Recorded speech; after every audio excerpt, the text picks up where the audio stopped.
Good evening, ladies and gentlemen, boys and girls. I hope everybody is having a very good start to the week. Obviously, not the best of weekends for us, Liverpool fans, and me and the boys are here to talk about it. Once again, joining me is Mohammed. He was on the last podcast. And, mate, I need to get this clarified, right? Because there was a lot of chat in the live chat on how to pronounce your name. So, can you please just confirm it once and for all? Um, I'll say it as Mahmood. Mahmood instead. So I was saying it wrong all that time. Yeah. I mean, it's more Wow. cultural thing. So like, it's more cultural thing. Yeah. People back home will say it differently. People here say it differently. So, but I'm happy with Mahmood. Okay, that's fair enough. I thought I was saying it right, but there we go. Mahmood is that's right, Mahmood. I No probably worries. should have asked that as soon as you came in, to be fair, but there we Yeah, are. It is what it is. it's my fault for not clarifying it earlier anyway. But we're There all we good. go. We're all good Sort now. of now. Yeah, exactly. And joining us, is this your first time, Joe, on the pod? Yeah, first time, but I was editor for a long Yeah, time. he Yeah. was. I remember those days, mate, sending you the MP3s and all of that nonsense. But guys, we're here. We're live on YouTube. 36 of you in the chat right now, which is insane. So please make sure you're smashing the like button and subscribing. We're 50 subs away from 500, I believe, which is, the first kind of milestone for us. So please make sure you do that. We're going to talk all things Liverpool. Anything you guys want to discuss, leave it in the comments and we'll do our best to get around to it. But the main three topics we're going to be discussing today is the Wolves. I keep saying Wolves game, the Brighton game, Jurgen Klopp and how we're feeling about him, and then the potential Qatar takeover, which is pretty much all Twitter seems to be talking about right now. So, yeah, like I say, make sure you smash that like button, subscribe if you're new, and we'll get straight into it. So, boys, Brighton, where do we start with this? Joe, I'm going to come straight to you, mate. First time on the pod. We've all given our thoughts over the last few games, and I'm getting bored of saying the same stuff, mate. So I'm going to come to you, a new voice. See if you've got anything you can add to the mix that we've not picked up. But what's happening, mate? Because it's the same issues every single game at the minute, isn't it? Yeah, I mean, I probably same perspective, different voice. We lack an offensive flow. Obviously, I think when Klopp first came in, it was always, even if we concede, we'll just score more goals. We're kind of that old kind of Barcelona approach. We'll just score more than you. But we just haven't looked for a long time, even going back into like last year's Champions League, we haven't looked like being able to fix together a good goal. They've either come from set pieces or even with Wolves in the FA Cup, it kind of came from stupid mistakes. Now, I liked the goals, but I wasn't really satisfied because they didn't come from a result of us playing well. They came from the result of Wolves making a mistake. And I kind of just want to get back to Liverpool of playing kind of high pressing, which I think is the main problem, is the press. And I think a big factor is Louis Diaz not playing. I think he's the most energetic player we've got in the team. And when he plays, it almost inspires everyone else to play. And he's always given it his all. Missing him, I think, is a huge impact. But that's no excuse for the way we've been playing recently. Absolutely, mate. And Mahmood, we was here, weren't we, in the game before last? And you can just, I've said this so many times, mate, we can just cut and paste the exact same podcast, the exact same stuff that we've all been discussing. I've seen a comment here already. There was one about, here we go, from Luke. Luke says, no legs in midfield, simple as that. And it's spot on. Again, we've seen it against Brighton. And, even though in the first half, we go into half-time 0-0, that was potentially one of the worst 45 minutes we've seen under Jurgen Klopp side, right? Yeah. One thing I don't understand is why not swap Harvey Elliott and Ox? Ox is a high energetic player. Put him in the midfield and try Elliott on the wing. Or, swap out Ox for Keita and put Elliott on the wing. Ox is not a winger. Going back to when we had that incredible run in the Champions League before he got injured, like Fabinho, Henderson, and Ox absolutely dominated that midfield because he's still young, relatively, in football sense. I don't understand. Harvey Elliott isn't a third midfielder. He's a winger. As much as I like him, I think he's better on a wing, and I think we're losing the touch of like when we had Mane, Robertson and Mane had such a link. Whereas I think when Robertson gets the ball now, it's almost whoever's in the left wing position is just going into into the centre of attack and leaving Robertson, 1-on-3 and ends up defaulting to a back pass to Van Dijk and just cycling it around the box. Mm-hmm. Yeah, Mahmood, you got anything to add to that, mate, from the first half particularly? I mean, it's just, we knew what was coming, right, from that first 45 minutes. Yeah, I mean, one of my friends said it before about probably this loss was as worse as I felt since that. I don't know if you guys remember that Fulham lost 1-0 last 2 seasons ago. Mm-hmm. Because that was the kind of point where you feel like we're just losing every game now. We're poor every game now. Like, I mean, there's losses that have hurt also, but I mean, this kind of loss in the sense that this was so inevitable to us. Like you would like Joe touched upon, like before when we conceded a goal early on, like we've conceded so many goals early on in the past. Last season, I remember last season, this was an issue last season also. People remember the back end of last season, we were conceding first so many times. We conceded first at Southampton, at Wolves, at Tottenham, we were conceding first every single time, but we just found a way to overcome it. And now it's just like once we concede first, the game's over, it's done. The best we can do is get a draw. And that's the kind of feeling we're at, the feeling that we were at in the 2020-21 season when during the lockdown season, where as soon as we concede the game's over, or we're struggling to find goals, or then it feels too easy to cut open. So yeah, I mean, it's getting to that point where it's not like it's getting to that point where perhaps you don't want to watch Liverpool again after half time. Like you don't want to keep watching the game because what's the point? That's the kind of thing we're getting now, similar to that lockdown season. I agree, mate, 100%. Before we carry on, guys, there is 53 people watching and only 10 likes. So please, like I say, smash the like button. It helps us. It alerts more people on YouTube that this stream is live, so more people can come in and see the channel and subscribe and all of that. So please, if you won't mind, subscribe. And everyone, I'm seeing the chat about Qatar. We're going to get onto Qatar in just a bit. But yeah, let's just talk about the team for a little bit. So we're going to get into like the nitty gritty of it. And the first goal for me, it was like I said, it was coming. We knew what was going to happen at halftime, and I just thought Joel Matip again. I'm not sure what I've been thinking of him recently. To be fair, there's been a lot of criticism over Virgil van Dijk this season, and I don't think Joel Matip's been any better personally. And just very sloppy from him in possession. He just gives the ball away. And Matoma, who was an absolute pain in the backside, wasn't he, on Saturday, and pulls the ball across the box, and Solly marches there to tap it home in the 47th minute. And like Mahmood says, you're right, bro. Like as soon as that goal went in, a point's the most we're getting from this now, because we don't have it in us anymore to pick ourselves up and just go full throttle. We don't. Like, the Liverpool of old, I wouldn't actually mind going 1-0 down in a sense, because you just know that that's going to trigger us. That's going to, set us up into like second, third, fourth gear. That's going to wake us up. The rest of the game is going to be us with the ball, just attack after attack, wave after wave. But now they're just not bothered, and it just seems like something's missing. And there's so many factors as to why that is, of course. And the midfield is obviously going to be the main one everyone talks about. But I think Joe hit the nail on the head with the Luis Diaz thing. He's been such a big loss. Ever since he signed for us, he's been one of my favourite players. Absolute phenomenal player, and he's the trigger press.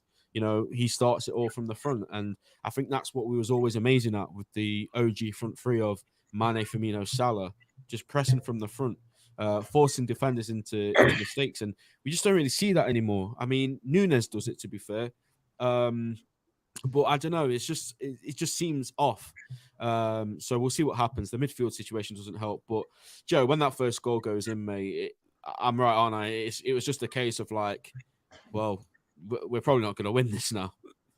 Yeah, exactly. Like you touched on, there's been so many times where you almost. When Liverpool start badly, you think, oh, it's all right that they've scored first, because usually that means that the club's going to get, all the players are going to get told off at halftime, screamed at, and then it's going to, we're going to end up winning 4-1 or something at least. Whereas now it's almost like it's almost like conceding a 90-minute goal, even when whatever game it is, we always just seem heads dropped. And there's just something I want to kind of pose to you, because I've said this so many times when I've spoken with my mates and family about Liverpool. Do you think we've got some players who are too dominated by one foot? because I always watch Robertson, and he's got a 2 passes on. He's got a left-footed pass, which is his comfortable foot because he's a left back to the defender, or he's got a bit of a more difficult pass to the midfield or up front. But because he's not comfortable with his right foot, it just passes it back.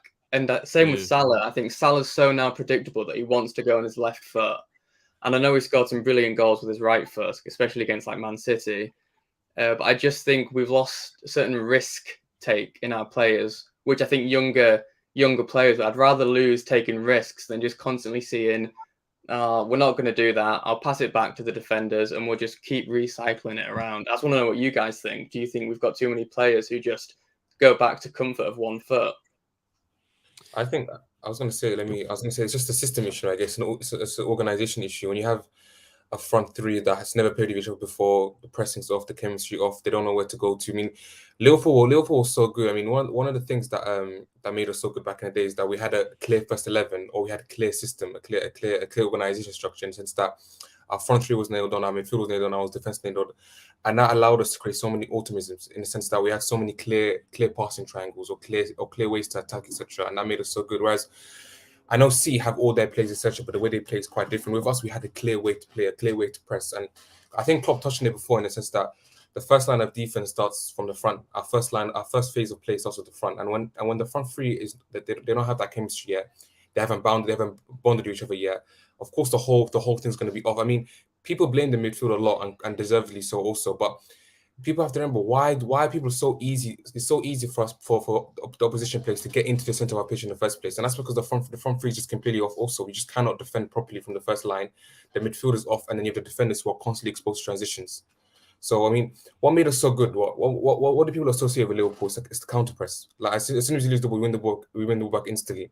The best form of defense is by having the ball. That's what made us so good, by having the ball all the time. And now, because we can't press properly from the front, and the midfielder isn't good anymore, and the defense is always exposed to transitions, that's why we see so many sloppy goals that we see. And it's an application issue. I mean, these players a few months ago were on a quadruple charge, and now we are. So I can't really say. People rightly blame the squad, refresh the squad, but it's also an application. It's an intensity issue, and it's that the players are just not applied anymore. There's no intensity, and that's why we are. It's a combination of issues that compound into one mess, and that's why we're struggling so much. Spot on, mate. And you're right. You touched on having the ball. We had 39% possession against Brighton, which is crazy. And you look at their midfield and you think, well, at least two of theirs get into our midfield. Caicedo, McAllister. We'd take both of them right now. And look, we're going to move on briefly because I don't think there's much point dwelling on this game. We all know what happened. We all know the patterns. We're just going to talk about Jurgen Klopp briefly. And then we're going to go on to Qatar because obviously that's why everyone's here. And that's what, that's the thing that's keeping us going right now, isn't it? We know, title was gone ages ago. Top 4 is looking very, very bleak. So what do we have to look forward to potentially take over? So we are going to get into that really, really soon, guys. So please stick around, smash the like button, subscribe, and keep it coming. But just going to talk about Klopp for a second, boys. And I know my take on this, but I think we touched on it in the previous podcast. There was a moment after the game where Jurgen Klopp goes to the away fans and almost apologizes to them. And at that moment when I saw that happen, I thought, like, how is this happening? How have the owners put this man in a position where he's had to go to the away fans and apologize? The man that has done everything he said he was going to do, the man that has made this club what it is in this current era, and he's now apologizing. And I got really sad when I saw the pictures, I can't lie. And my immediate thought was that if these owners stick around for much longer, then I think, my personal opinion, this isn't based on anything that we've been told or read, that if this doesn't get better anytime soon, he might just walk at the end of the season, and that would be the most gutting thing for me. But then since then, obviously we've seen all the Qatar news come out, and that's made me a bit more positive. And Joe, if this Qatar news is legit, and if this happens, then he's the man that should be at the helm, right? Yeah, and I think one thing, I think you pundits say this as well, I think one thing you forget as a fan or underestimate is the toll professional sports can have on you. To be the manager of a club and almost have that whole weight on your shoulders from going from Premier League and Champions League winning to not seeing, we're not at Liverpool. We have rumours and stuff. We know what's gone in the club, but we could be training perfectly and it could be all laid out, and then for some reason on a Saturday it just does not go the way he wants it. I love Klopp, and sometimes I just think, does a manager have a shelf life? And that's not saying I'm anti-Klopp. I love Klopp. And I think if new owners came in, it might give a little bit of a new burst of freshness to the team. But it's almost, has he done what he can? I think I love him. I want him to stay. But I think sometimes it's hard to think, has this job and these most recent seasons just exhausted him, where he doesn't know what to do anymore? Do you agree with that, mate? Are you on that same page where you're not saying that you want or you think he should step down, but are you wondering if this is the end of that cycle? Yeah, I mean the Klopp thing is it's so weird because naturally people tend to believe that after 6-7 years changes of the guards need to happen, and that a refresh needs to happen, and it's so odd because there's so many reasons we can blame this squad demise and we can't blame Klopp at all. I mean, you look at the injury of the squad, you look at the injuries we have, you look at the lack of transfer activity, and then you look at the players we have who are getting quite old. I mean, these three issues are alone. You can blame the owners and the squad by themselves. We don't have to get onto Klopp also. But I guess the only place where I guess Klopp can perhaps be criticised is that too often we're seeing just the same old substitutions or the same old there's often okay, we have the situation we have at hand. It's up to the manager to find solutions, and we're not finding solutions. So therefore, can the manager be blamed? And I tend to agree, yes, because Klopp knew what he was getting into this season, and since that he was the one before the season saying that we have the best centre half in the world, we have the best midfielders in the world, we have the best attackers in the world, and you go in the season we haven't already. And he himself, I mean, the good thing about Klopp, he himself isn't turning into like a Conte or Jose Mourinho where he's blaming the owner and he's blaming the lack of transfer activity and saying this is why we're bad. He isn't saying that. He's blaming himself in a sense that he's saying I need to find solutions, and he's correct. He doesn't need to find solutions because you look at the quality of squad we have. Yes, it needs a refresh. Yes, the midfield is poor, but yes, the squad should still get top four. Also, it has to get top four. The squad.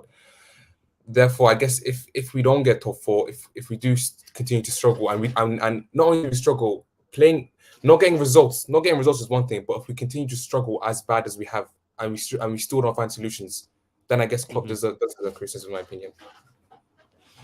I agree. No manager is immune to criticism, especially not Klopp.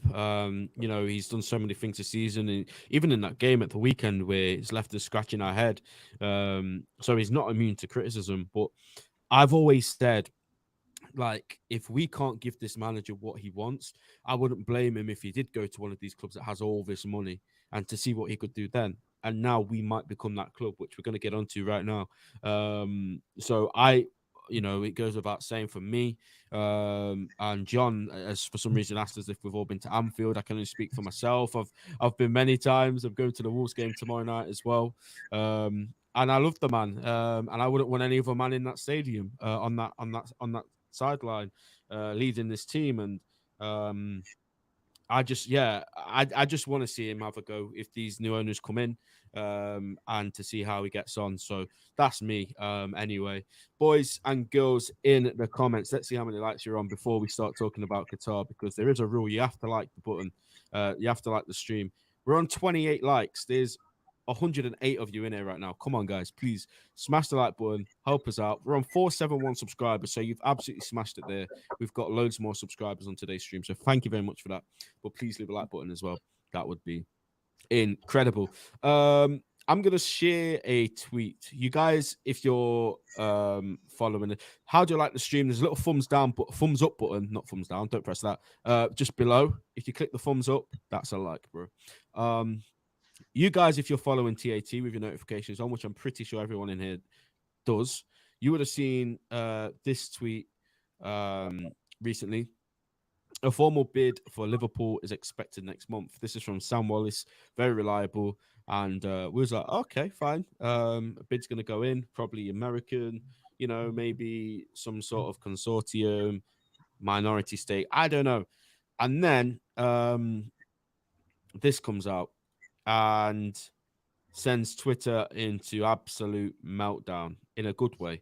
I just hope fans aren't getting too carried away. But before we carry on talking about any of this, I have a message from somebody else at TAT. Essentially our boss, really. Well, he's told me to clarify that we are getting a top source who was present at the meeting with Mohamed Salah to explain what that was about, and potentially an exclusive to come out on that very soon. So keep your eyes peeled, keep your notifications on, keep looking out for TAT tweets. And yeah, we're going to delve into this now, guys. So smash the like button and let's get on with it. So, Joe, first of all, mate, there's a lot of, I don't want to get political, but there's a lot of politics in this, isn't there? When it comes to Qatar and buying our club and, you know, the whole moral thing and all of this stuff. But where you at, mate? Are you wanting this to happen?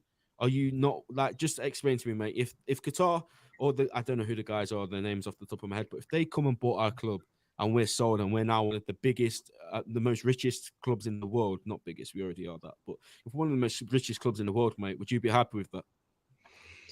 Yes and no, because like you said, it is political. If you look what obviously BBC did at the World Cup, you know, the money in that area is, you know, questionable and where it comes from with human rights. And I think that's the same with any massive company that has like its unlimited funds. You know, there's always going to be something not wrong about it. But I don't think the problem we've got at the moment is a problem that can be hugely fixed by throwing money at it.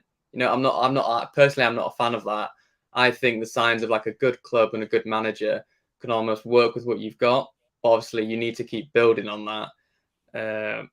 But obviously, you know, more money can means, you know, we can get the players we want. I don't think we should turn into almost a Man U or a Chelsea and just kind of pay the asking price and just chuck them in. Because I don't think always the highest paid players can always provide results. You see that with like Lukaku at Man U and Chelsea, even Aubameyang. I think we should just go for better players, but obviously with FSG we're limited with funds, and I haven't made my mind up on how I feel about it yet.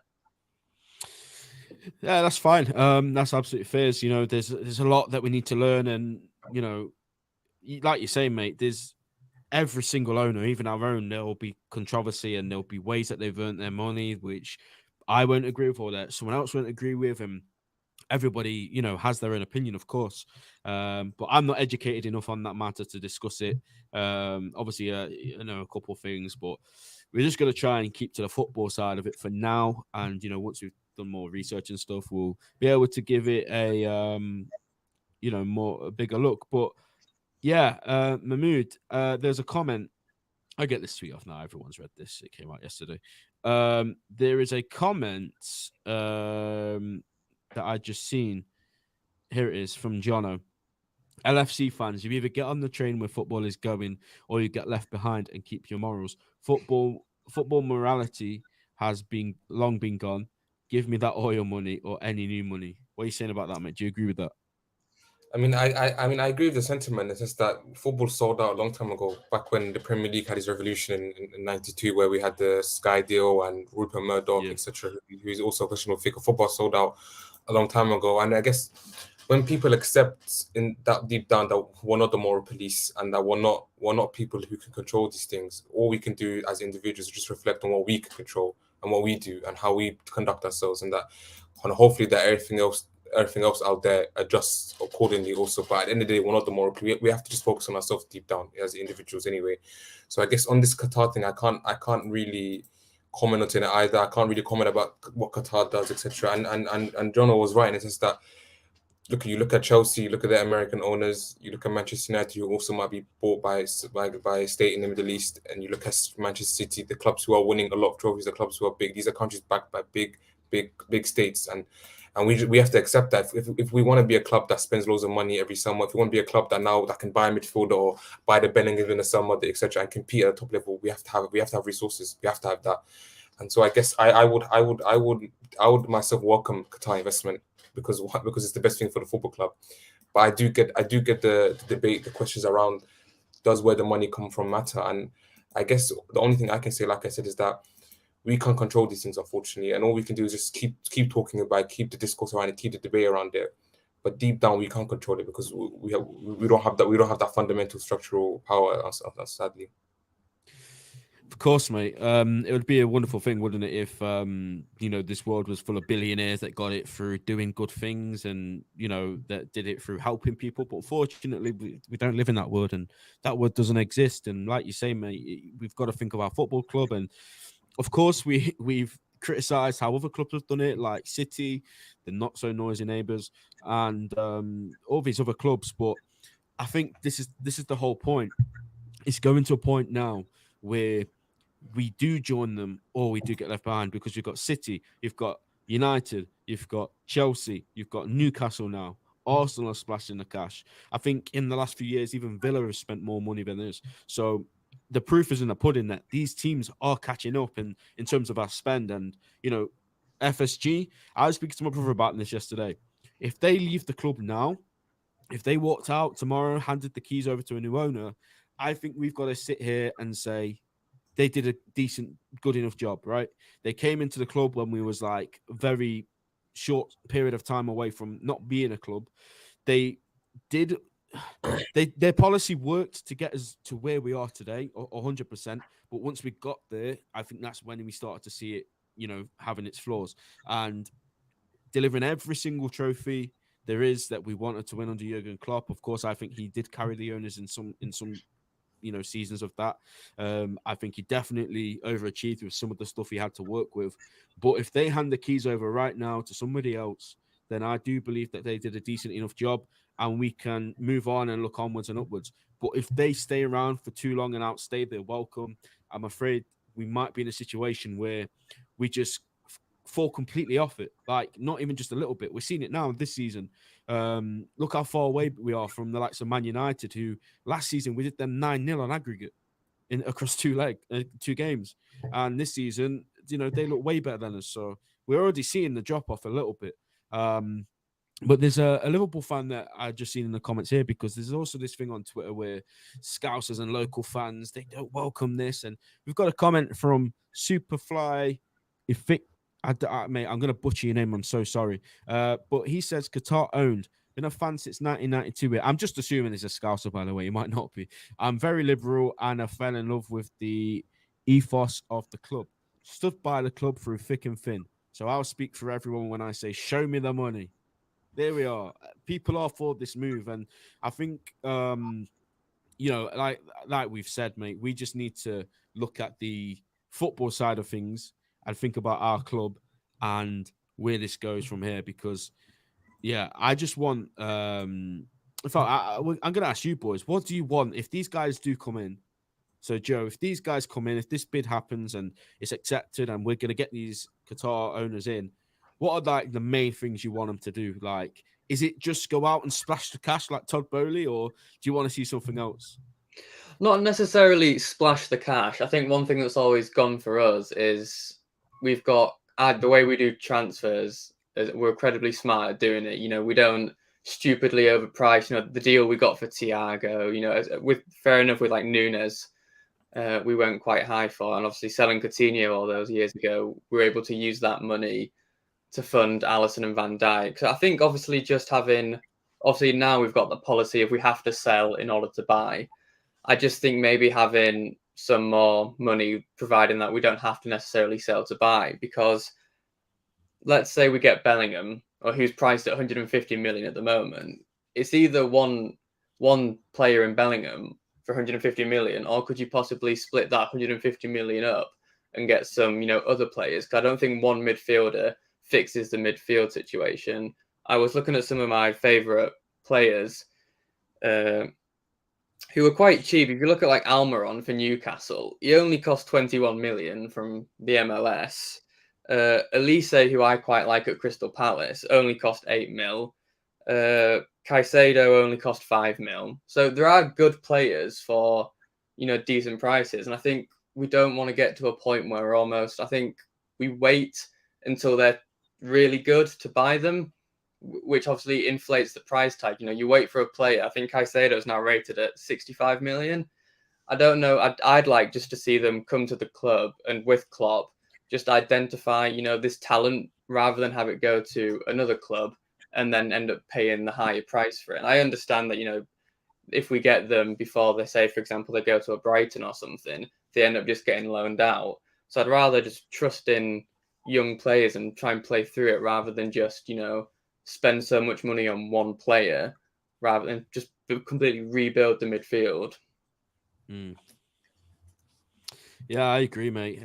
Before I come to Mahmood, guys, there is how many now? 173, and we're still on 58 likes. Let's try to get to 100 or somewhere near 100. I think that would be amazing if we could do that. But Mahmood, I'm going to ask you pretty much the same question, mate. What is it you want to see? Because for me, like, I agree with Joe. You'll get these people on Twitter with their, shopping list like they're playing career mode, like, oh yeah, Mbappe, Bellingham, just because we're getting these owners in or potentially getting these owners in. But for me, I agree with a comment that I just seen in the chat somewhere. Here we go. Wait, hang on. Somebody said something about Jude, the lad from Wolves, Nunes, and then somebody else. And I think that would be perfect if we got owners that came in, made one marquee signing, which would be Jude. I think we're all on that page, and then pattern the squad out with like 50 million players, but more frequently when the manager needed them. That's not asking for too much, is it? 100%. Firstly, on the FSG point you mentioned, I completely agree with you in the sense that when we were a club in debt and they took us from there and they built that foundation, they brought in the right people, and we are where we are today. And importantly, this translates to this point I'm going to make about the new owners. They put the right people in place. That's the most important thing. When these new owners come in, they can be backed by billions or etc. But we have to have the right people. We have to have a good sporting director, a good transfer department, and a good manager, whether that be Klopp or whoever that is. So I really don't mind these new owners as long as we just get the structure that made us so good, similar to a Manchester City model where City have these super rich owners, but importantly they have a sporting director and a club president who work alongside Pep and alongside the other people in the club to create this really good football club where you look at the academy, every single stage of the academy is playing the similar football to how the top first team is playing in. They're bringing in loads of good talents. They're signing young players. They're developing them, selling them on for money. Similar to what we were doing that made us so good also with Michael and our new sporting director. So as long as they bring the right people in, I'll be happy. And I think that's a big point because we've seen a lot of people leave the club recently, haven't we? Started off with Michael Edwards, and now apparently Julian Ward's going to leave, and we've seen doctors leave, and all these other people leave. So I think you're right. I think it's important that whoever comes in, we have to make sure we get the structure of the club right, first of all, and then look to find the right players for the future. And I think if we could just, like I say, get that Jude Bellingham deal done, because it's been lingering on for a long time now. Apparently he's not made his decision yet, which I'm not sure if I believe that, to be honest. I don't personally believe it gets to a summer window and then the player goes, oh, actually, I'm going to join this club. I think Jude will know now where he wants to go. And, we were told a while back that it is qualifying for top four for the Champions League doesn't really have an impact on it. I'm not so sure, but we'll see. We'll see what Jude's all about in the summer, I'm sure. But I saw a comment earlier just then from James. Here we go. Shout out James watching the stream. Hope you're good, mate.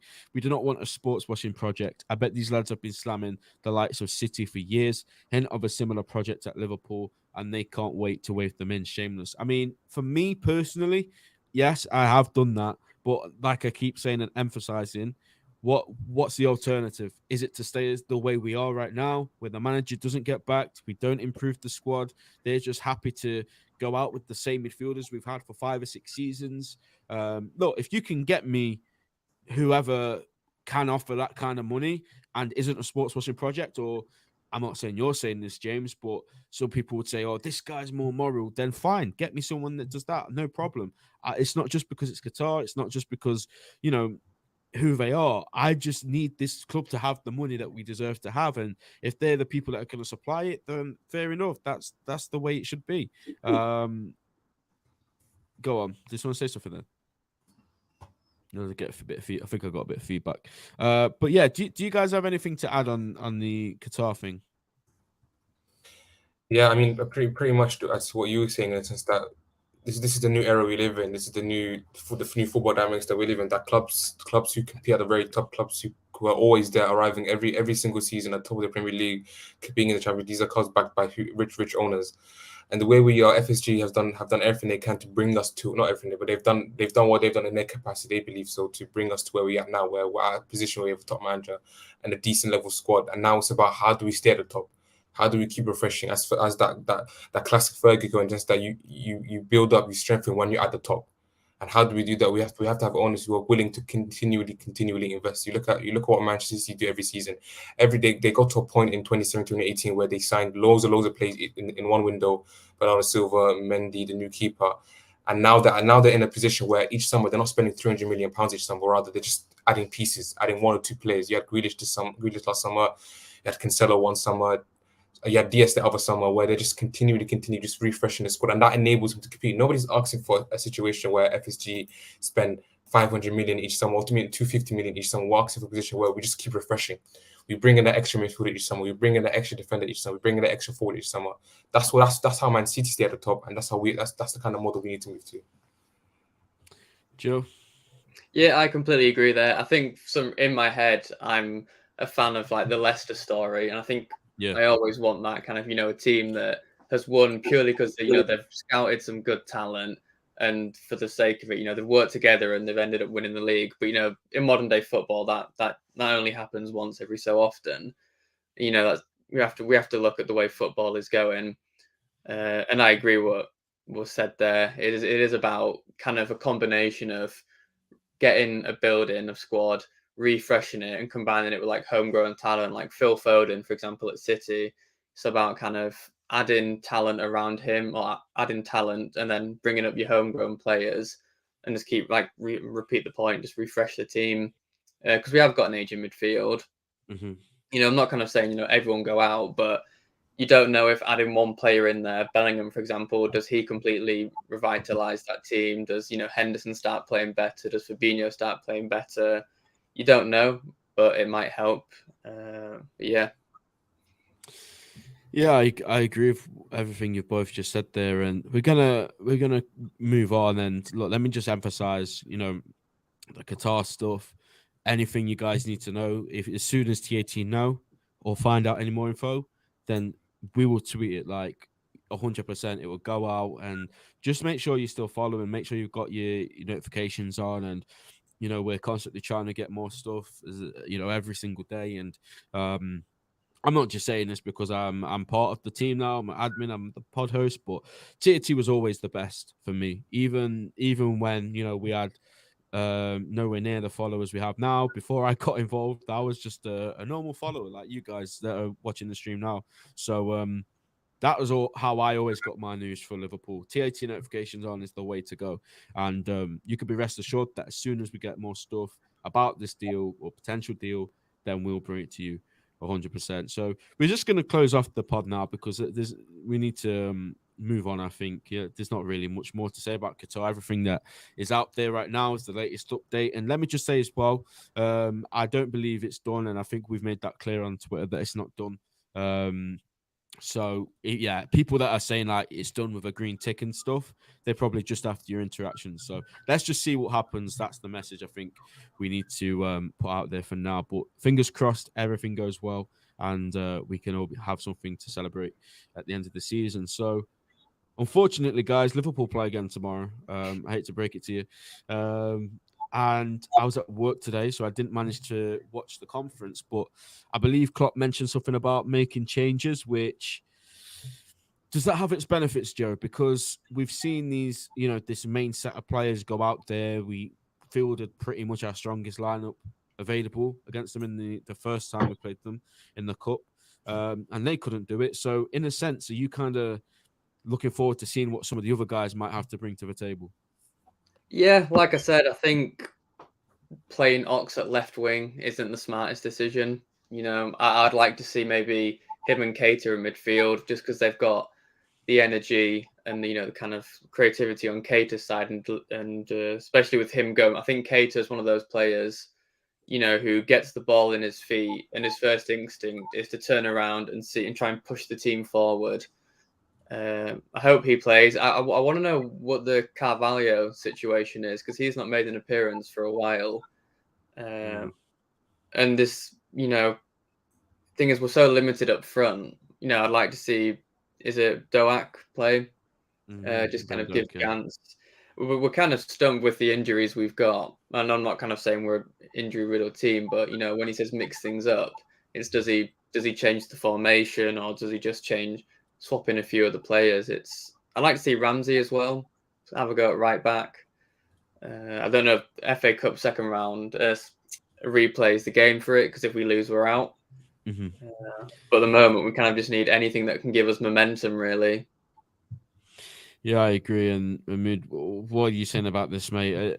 Is this something now you want to see go and take seriously and try and turn around? Because let's be real, mate, it's not looking like there's many other chances to win a trophy this season. So are you thinking maybe go strong again, or do you want to see some of those changes that Joe was just alluding to, like Ben Doak or Carvalho or whatever?